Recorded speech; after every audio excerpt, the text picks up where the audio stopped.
Hello, everyone, and welcome to our speaker series. My name is Debbie Levine, and I am with the NCGR Florida Atlantic Chapter. That's here in South Florida. And I am super excited to be here today with our next speaker, Elena Lumen. She is going to be coming to us on Saturday, January 17th. And the best part is that you don't have to come to South Florida to see her because this will be online. We'll be doing this event on Zoom. So you could come join us on January 17th, where it will be from 12 to 6 on Zoom. And you'll everybody who signs up gets a replay as well. But first, let me tell you what it's all about. So Elena is she is so special because not only is she an astrologer, she's a very special astrologer too because she has this uh connection like this with I'm going to let her tell you about it, the Arabic connection. But the other key thing, right? We all love to use astrology to learn and understand more about ourselves,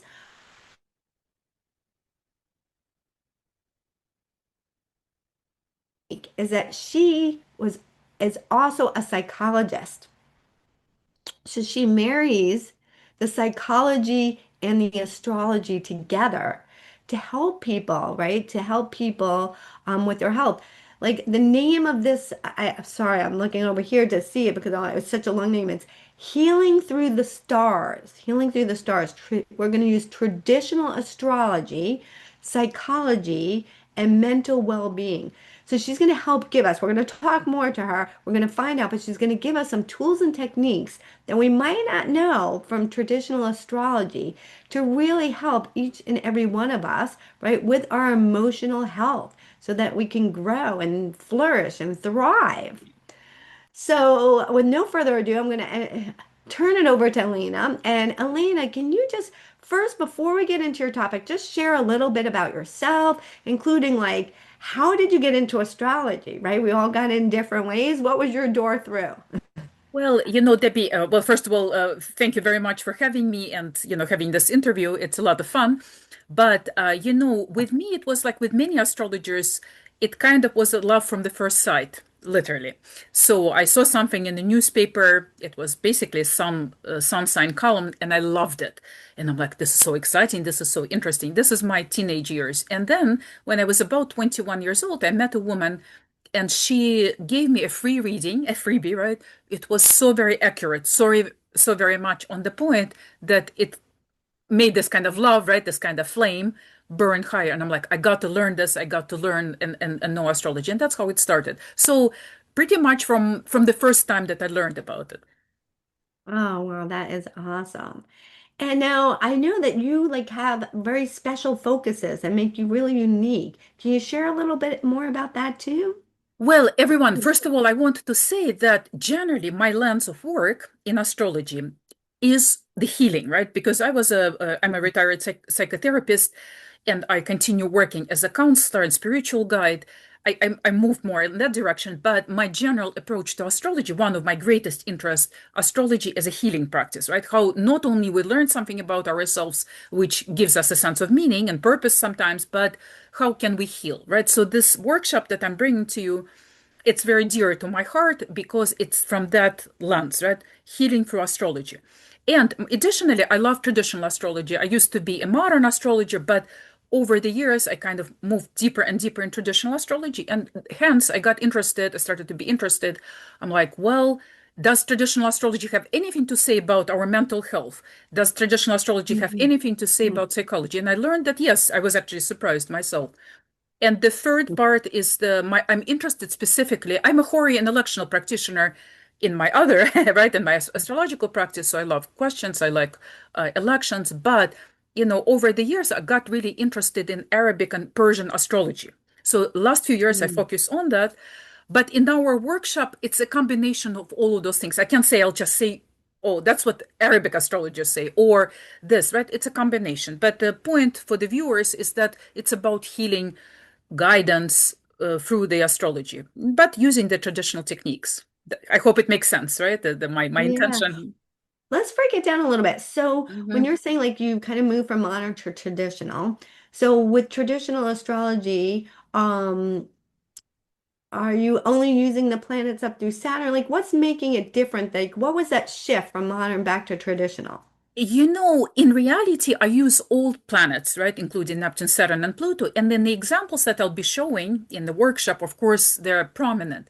But the traditional focus is more, I just got interested in the historical aspect. But, I'll tell you honestly, what truly interested in traditional astrology in the beginning, I wanted specific predictive answers.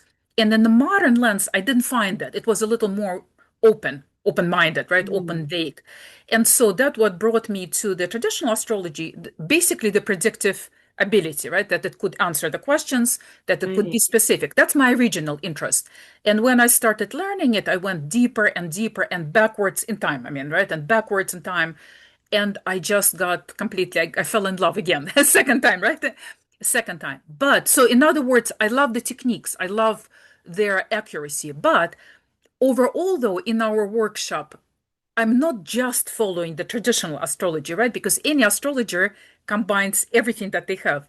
Of Yeah. course, my psychological practice informed it, my spiritual guidance practice informed it. It's a combination of everything, right? And as I said, it's about healing. But for the viewers or for the new people, right, who don't know me, I will show some of the traditional techniques because they're interesting and I guess easy enough to follow for anyone, even if you're not a traditional astrologer, that's fine. So I just want to share with you the beauty of it as well. Right. Awesome. So that I love that. So then help me layer in the Arabic and the Persian astrology. What makes that unique? Well, it's just, I started studying Hori and electional astrology, and many people know that in the modern day, we go to back to William Lilly as one of the primary Hori astrologers, and he's Yeah. wonderful, and I certainly love his work. But, once I learned his work and his methods, I got interested in the earlier times, and I discovered that before William Lilly, before his time, there was a lot of work, especially in Arabic and Persian period. Actually, Hori astrology formed greatly.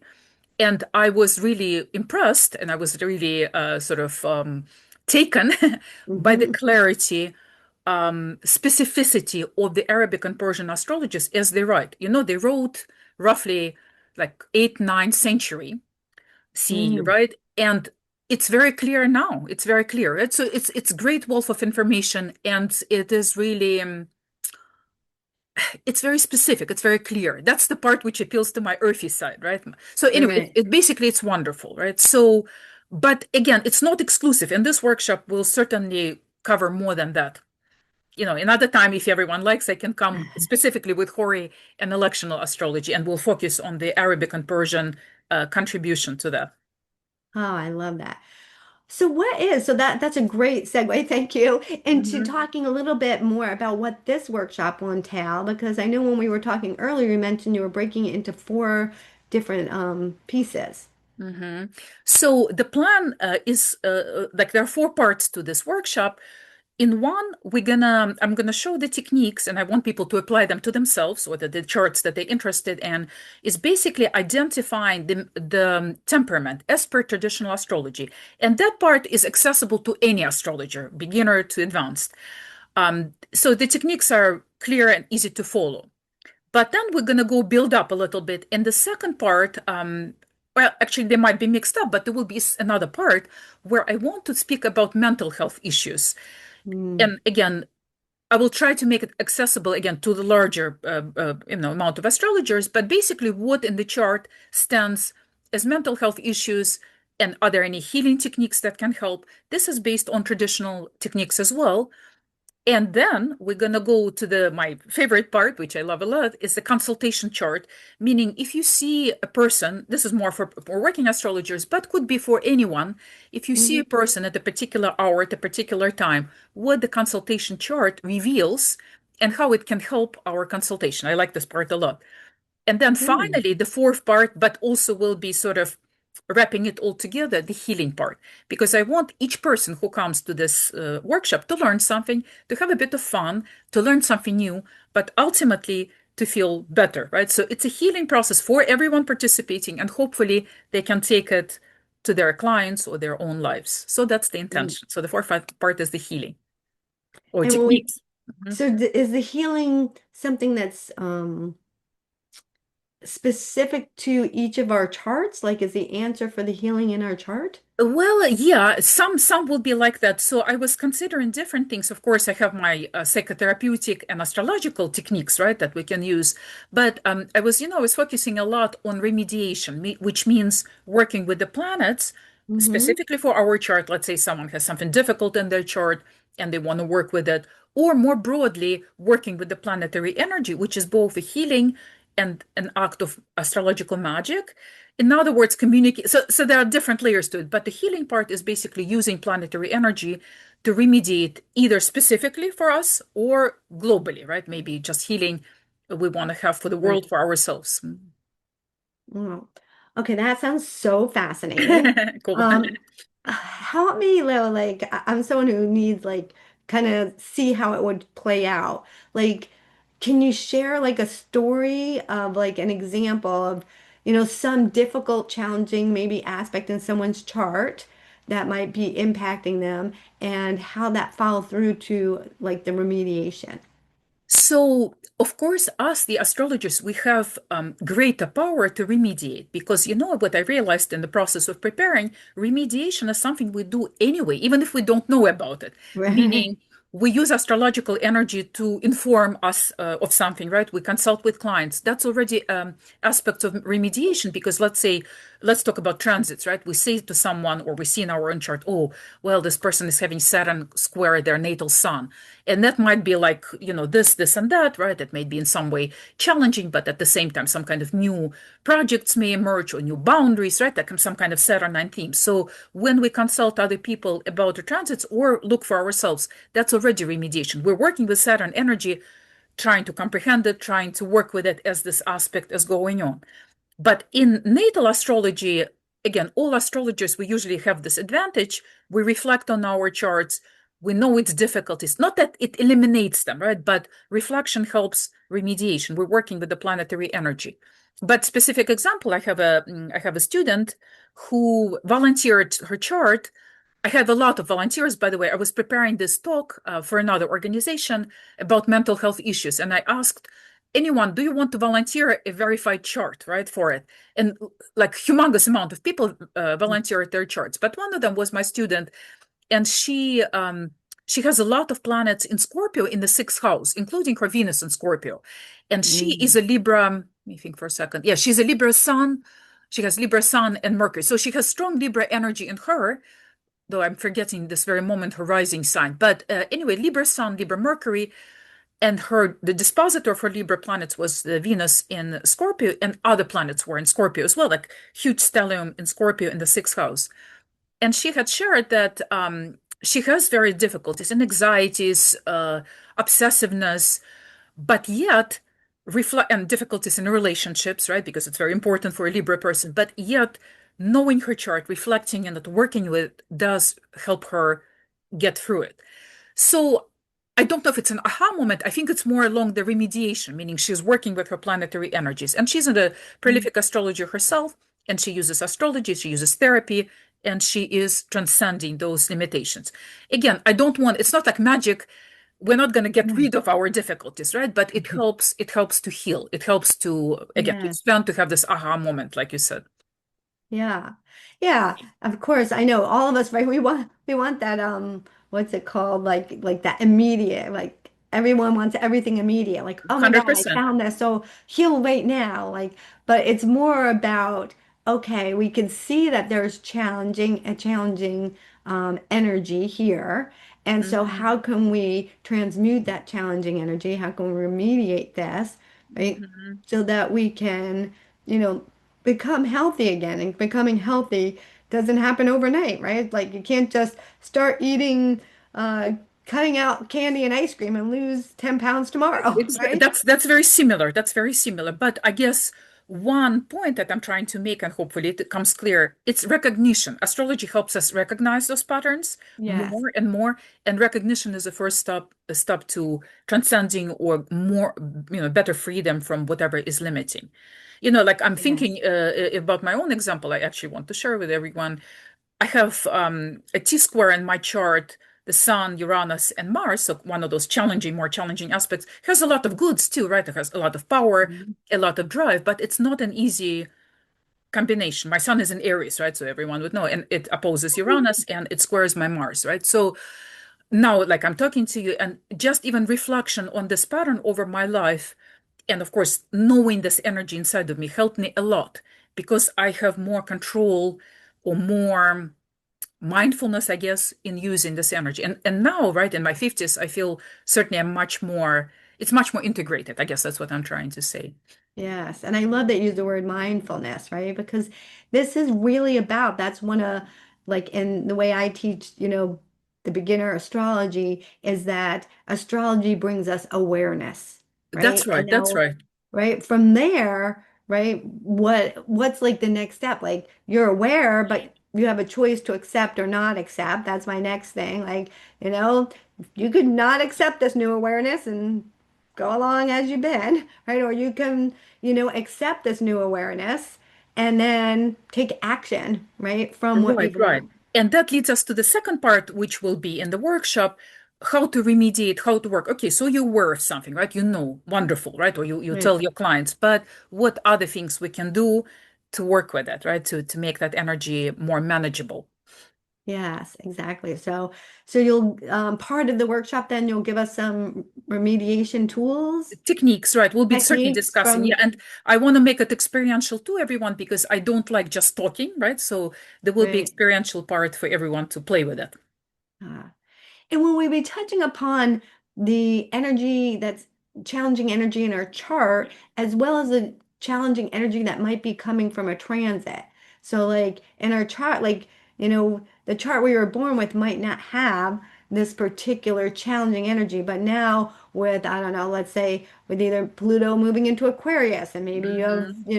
Leo energy. I think of myself because my moon's in Leo. I'm already Mm-hmm. like, Mm-hmm. or for those that you said you were in Aries, I'm in Aries too. Mm-hmm. And then I know people that were born around my time, right? We have Chiron and Aries. And so Neptune and Saturn are both going to be at some point, right? Meeting up. That could be, Saturn can feel challenging when he connects Mm-hmm. with our natal Mm-hmm. planets. Mm-hmm. So will we be looking at it from both sides? Yeah, yeah, yeah. You mean like transits and natal chart? I mean, Yeah. I'm gonna focus more on the natal chart, but not necessarily, okay, let's learn. These are the techniques of working with planets. I think that's true, more Okay. true, right? To say this is working with planets in application to the natal chart, but also in application to any other chart, Uh, consultation or transits, or maybe working with the progress chart. I'd like to do it more broadly. Basically, what do the planets give us, and what are the healing techniques we can use, if to say it simply. Yes, I love that. Right. I love that too. Because yeah, so it gives us a good overview, good Mhm, big picture, and allows us to, apply it based on our own needs and our clients' mhm, needs. Or maybe we're doing it for our friends and family. mhm, mhm, Um, what about, so you mentioned the consultation, and this really has me super curious. So mhm. tell me more about that. Like using this from, like, so you're gonna do a consult, and what do you do? You can, So, I discovered a while ago, and I'll talk about this in a workshop, but basically, I discovered I was doing the party readings, right? I was going to a party, and people were coming to me with all sorts of questions, completely different. And I literally had like a few minutes for each person to answer. And right. what shook me, what surprised me at the time, the chart gave answer to every single person, and they had completely different questions. And Oh, so wow. that made me curious, like what is it that in the moment, right, that gives answer to everyone who came to ask for an answer. And so that brought this interest in learning about consultation chart, which is basically a chart of the moment. And when the client comes to you, when the friend comes to you, actually, it's true of any, when some important meeting comes, but especially when the client meets with an astrologer, the chart of the moment is a very reliable tool that Mm, any astrologer can use. Or, I mean, if you want, for that matter, you can also use it for other important meetings. But basically, chart of the moment reveals the seeds of the moment, what the client needs, what the meeting is about, and even some hidden parts to it. So right. this is my favorite part because just recently I developed a class about it, but I've been using consultation charts for many years. Basically, it's an informative technique tool to learn what brings the client to the session, what helps them, and even what their secret thoughts and motivations might be. And the astrologers of the past, including the Arabic and Persian astrologers, actually they recommended and they did use the consultation chart to know in advance what are the true issues that the client wants to work with. And so Mm. it's a whole wonderful topic in itself, but I'll certainly give a taste to everyone and some basic principles how each astrologer can use it in their practice. And that it's kind of interesting because I know when clients sometimes come to me, they don't want to reveal like everything. Like they just sign up for the reading and it's like, they want to see if you're like psychic, like you know why they're there. They're there like you tell, that I'm like, I'm not a psychic, you don't have to keep quiet. This is a collaborative. Astrology is a collaborative effort here. But what's so interesting is the way you're describing this, that you can run this consultory chart and kind of already know why You they're can, there. yes, yes, you can. You can peek into the mind of the client. Yes, yes. So Yeah. in other words, astrology can be prepared, can build the trust with the client more, or just even in general to know what's it about for the client. Maybe we won't say it to them, maybe we will, right? But it's a very helpful and magical tool, right? It truly is magical. Yeah. And do you use like when they come to book the reading with you or the actual time the reading is The done? time of the reading. I had the situations. Usually people tell me what they want, right? And okay, Elena, can you answer this question or that question? You cast a horary chart. Okay, this is a Yeah. question, you cast a horary chart. But sometimes people don't tell me, or they say, well, I have a lot to talk about, and they're not informing me. So I use the consultation chart, the time when we meet, usually online, right? Because I see Hmm. people online. The time we meet, even before I know their questions, as their sort of base for our consultation. It's really, really helpful. And also Oh, very accessible, right? Like imagine you're preparing for a solar return reading or some natal chart reading. That's a lot of preparation work. But the consultation chart, it's like a snapshot, right? Immediately gives you most important things. so interesting. Now I'm gonna have to start doing that with my clients. Sure. Because I already do that. Like I always tease people. I run a membership and so there's 4 workshops a month. And so I always joke with them. It's not by accident the days and times because it's never consistent. Like people are like, I don't always have it, Tuesdays at 6 or Wednesdays at 3. It always changes. I'm like, well, that's because I cast a chart before I book the workshop. Debbie, but you'd be surprised whether you plan it on purpose, right? That's your Yeah. hours for seeing clients, or it's accidental, it will reveal the meaning Yeah. because there is something magical happening in the moment, right? The client, the astrology, the universe, they come Yeah. together. It's magical, right? And so there is the moment when you meet with the client has the seed of what they truly need to get from the session. Oh my goodness. Now you got me curious about what it looked like before we met today. See, I already made you interested, right? So hopefully the readers, I mean, the viewers also will get excited. Yeah, so exciting.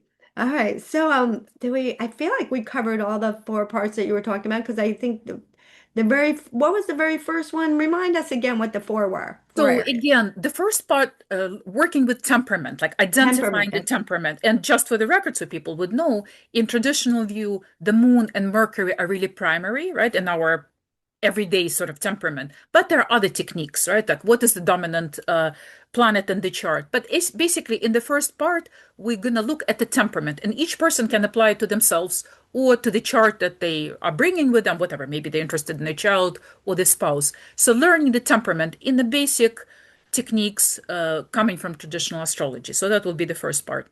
Okay, and just hold for 1 second. Just in case we have some viewers who might not understand what you mean by the temperament, can you Mhm. just give a little explanation of that? Basically, the dominant psychological qualities of the person, like what the person is like, what sort of, first of all, externally, of course, behaviors, but internally, what motivates them. It's just getting to know oneself, right? Like, because we all have, listen, each person has all of the 12 signs of the zodiac, right? And we Right. have our planets in some signs, right? And so we have those parts, which we will also talk about, integrating those different parts of ourselves. But we all have the whole zodiac, but some traits are more dominant. It's psychological traits, right? Another term would be psychological traits, psychological qualities, or the domineering influences in our mind and in our lives. Because there is this axiom, I forgot who said it, but basically character is destiny, right? So our Hmm. character dictates Yeah. our life experiences, and that character is readable by the position of the moon, Mercury, and the other domineering planets in the chart. And so we will look at that. But in a very that would be accessible to any astrologer, right?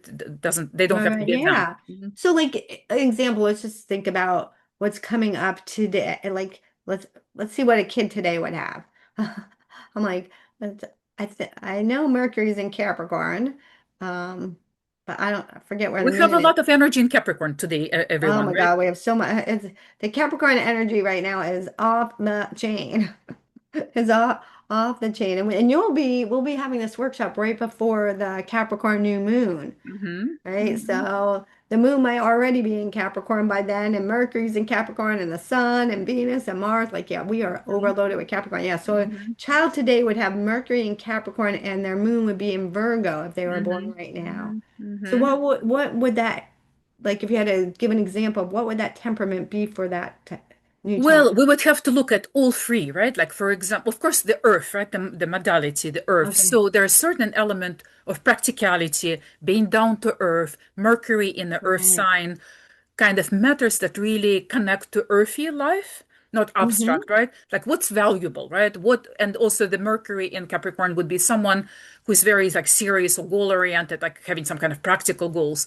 And the moon in Virgo, same practical necessities, practicality would be important. But also the moon in Virgo, by the way, everyone, I have the moon in Virgo, also very much inclined. So that's the magic, right? Today we're meeting and the moon is in Virgo, right? The moment consultation chart magic is happening or the meeting chart is happening. But anyway, the moon in Virgo, um, also inclination and interest in the metaphysics. Oftentimes, people think that earthy signs are more down to earth. Yes, to a certain degree, right? But there's also this element of interested in metaphysics, especially astrology, and the way basically to organize the universe, right? So what I'm trying to say Mm-hmm. is that it's the desire to organize the chaos. Right? Right. So the person with such configuration will be, on the one hand, very practical, very goal-oriented, serious, but somewhat inclined to the mystical matters. Mm. But we need to look at all of it, right? Okay, Yeah, or well, the yes. moon is mutable, right? That means this, or the Mercury is Yeah. cardinal, right? And so on.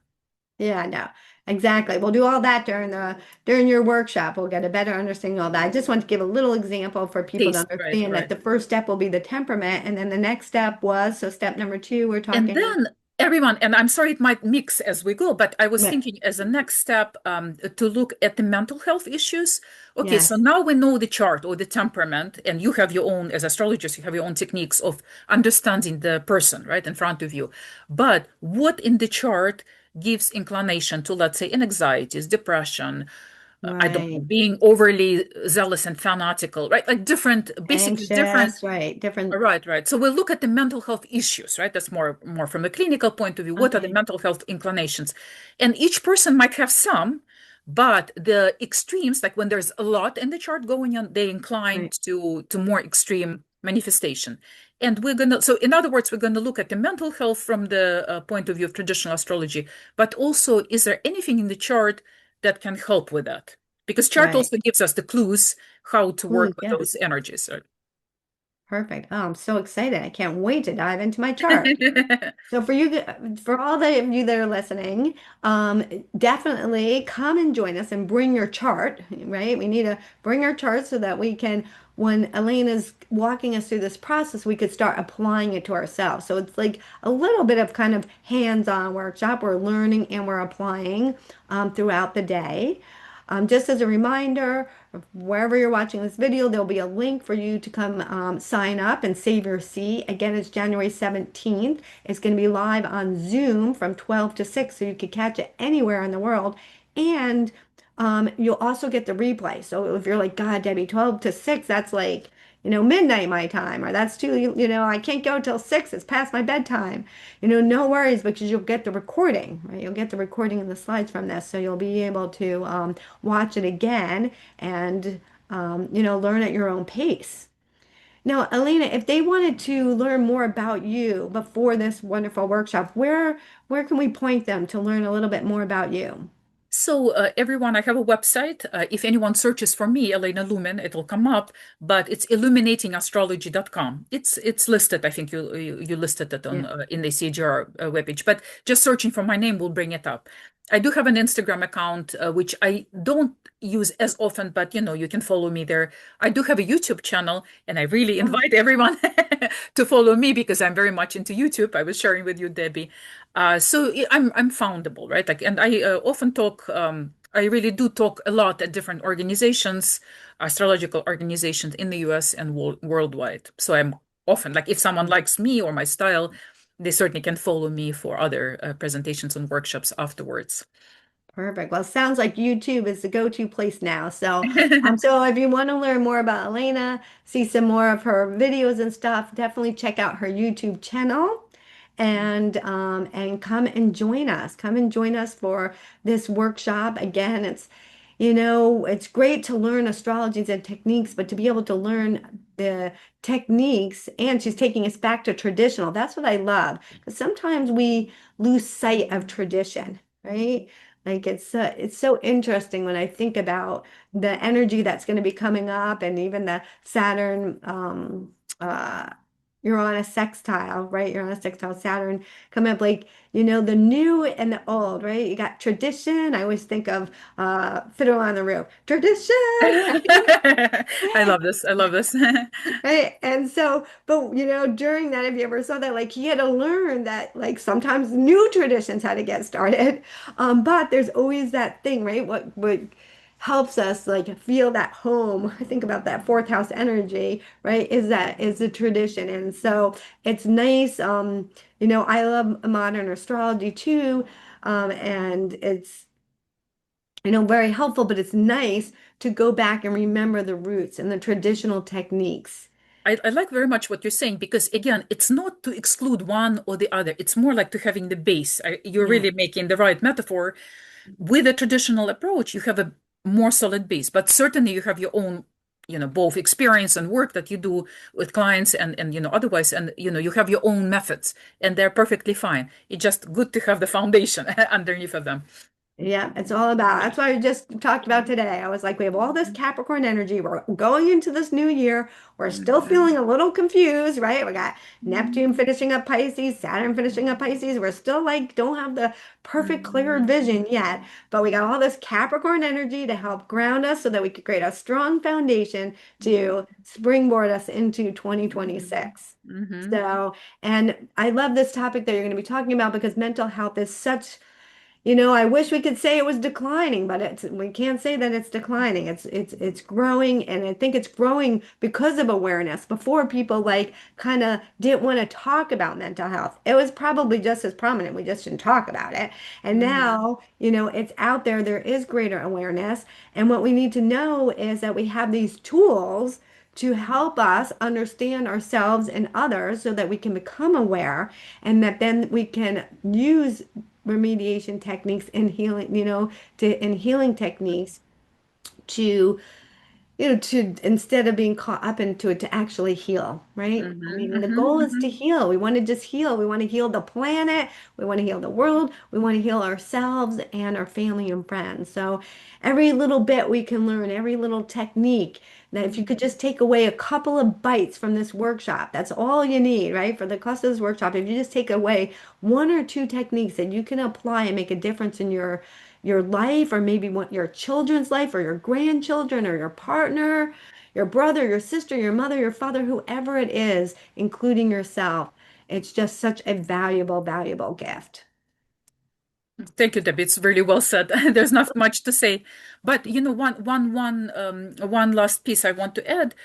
People, of course, can join for the particular sessions that really are interesting to them. But I really encourage everyone who is interested in the topic to be there live, if possible, if time permits, right, and time zones permit, because there will be a lot of experiential. I am one of Yes. those astrologers because I'm a former group leader, right, and therapeutic group leader. I like engaging people in the group. So there will be some experientials. But if you're particularly drawn to a particular topic or you're living in a different time zone, you, of course, can watch whichever parts really call you, right, or talking to you.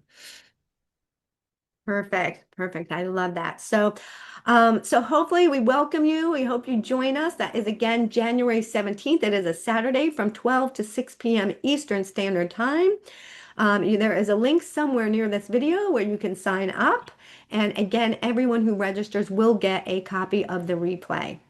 And I, So I probably can share, I think I'll share the slides as well. I usually do, right? yes, So all of the thank you. examples, all of the theories, right? If someone finds it's a lot, right, in one day to observe all of this, which of course it is a lot, then there will be slides to review. Perfect, perfect. Yeah, it is. Sometimes it can be a lot to take in that much Mhm. information in that short period of time. So that's why we always want to make sure that they have the video. And thank you so much for sharing the slides as well. You're very So welcome. there you have it, everyone. Again, go to YouTube, follow Elena. You can follow us as well. And this is again the NCGR Florida Atlantic Chapter. We are based out of South Florida, and we look forward to seeing you on Saturday and again in our upcoming future. We have lots of speakers coming over for our season, and so Elena is kicking off the year, kicking Very off our nice. year. All right, Very kick nice. her off our Thank you very year with much. good health and well-being. Thank you very much, Debbie All and right, CPR. thank you too. Bye, everyone. Bye-bye.